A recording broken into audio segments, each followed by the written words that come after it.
राम नारायण राम. विज्ञान जरी स्वप्नांच्या महत्त्वाचा अधिक खोलपणाने समजून घेत नसलं तरी शास्त्रीय दृष्टिकोनातून असं मानलं जातं की तुम्ही दिवसभर जे विचार करता, तुमच्या मेंदूत कोणते विचार चालले आहेत, हे सर्व तुमच्या स्वप्नांचं रूप घेतं. तुमचे स्वप्न ब्रह्मांडीय ऊर्जांच्या दिशेने तुम्हाला वळवतात. ती तुम्हाला चेतावणी देतात आणि भविष्याशी संबंधित काही संकेत देखील देतात. तरी देखील शास्त्रज्ञ आजपर्यंत आत्म्याला पकडू शकले नाहीत. आत्मा काय आहे, तो कुठून येतो, कुठे जातो, याचा काही पुरावा आजपर्यंत मिळालेला नाही. शास्त्रज्ञांनी खूप प्रयत्न केले, परंतु आतापर्यंत ते आत्म्याचं रहस्य उलगडण्यात अपयशी ठरले आहेत. आत्म्याला कोणी कसं पकडू शकतो? कारण तो देखील एक साऊंड एनर्जी आहे. तुम्ही साऊंड एनर्जीला फक्त अनुभवू शकता, ऐकू शकता, पण ती पकडू शकत नाही. ध्यान मेडिटेशन देखील एक साऊंड एनर्जी आहे. तुम्ही ध्यान पकडू शकता का? साऊंड एनर्जी तुमच्या आतच असते. जीवनात प्रत्येक व्यक्तीने ध्यानाशी जरूर संबंध ठेवला पाहिजे, ज्यामुळे तुमचं कल्याण होईल. ध्यानाच्या माध्यमातून तुम्ही तुमच्या मनाला, विवेकाला आणि अंतरात्माला मजबूती देत आहात. तुम्ही त्यांना तुमच्या नियंत्रणात आणण्यासाठी सक्षम बनता. म्हणून प्रत्येक व्यक्तीने ध्यान करावं.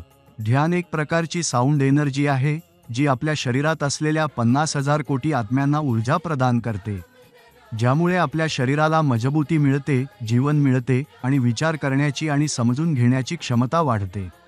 ही साऊंड एनर्जी प्रकृतीपासून येते. आपली ही पृथ्वी आकाशाची एक कठीण शाळा आहे.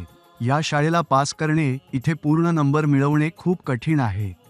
आजपर्यंत कोणालाही इथे पूर्ण नंबर मिळाले नाहीत. आजपर्यंत आपण जे सर्व देवता किंवा धर्मांच्या नावांची चर्चा केली आहे, त्यातले कोणतीही आकाशाची परीक्षा पास करू शकली नाही. जो कोणी या परीक्षेत पूर्ण नंबर मिळवेल त्यालाच आकाशाची डिग्री मिळेल. तो आकाशावर राज्य करेल, त्यालाच मोक्ष प्राप्त होईल. आपल्यात सर्वांच्या अंतरात्म्यात विवेक आहे. तोच आपल्याला जीवन जगण्यासाठी योग्य दिशा दाखवतो. जर आपण आपला विवेक न ऐकला तर आपल्याला मोक्ष प्राप्त होणार नाही. जेव्हा आपण ध्यान करतो तेव्हा आपल्या आत असलेल्या 50,000 कोटी आत्म्या एकत्र होतात आणि आपल्याला ऊर्जा प्रदान करतात. तुम्हाला फक्त तुमच्या मनात ही गोष्ट ठरवून ठेवावी लागेल की आपल्याला कोणत्याही परिस्थितीत ध्यान करावं. ध्यान केल्यामुळे तुमच्या सर्व चिंता, अडचणी, मनाची द्विधा आणि संकोच दूर होतात. जेव्हा तुम्ही ध्यान करण्याच्या स्थितीत येता तेव्हा फक्त एका ठिकाणी शांतपणे बसून राम नारायण राम नावाचा जप करत राहा आणि ध्यान लावत राहा.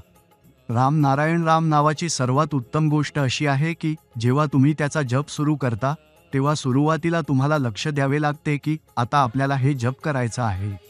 पण थोड्या वेळानंतर ते आपल्या श्वासांसोबत आपोआप जोडले जाते.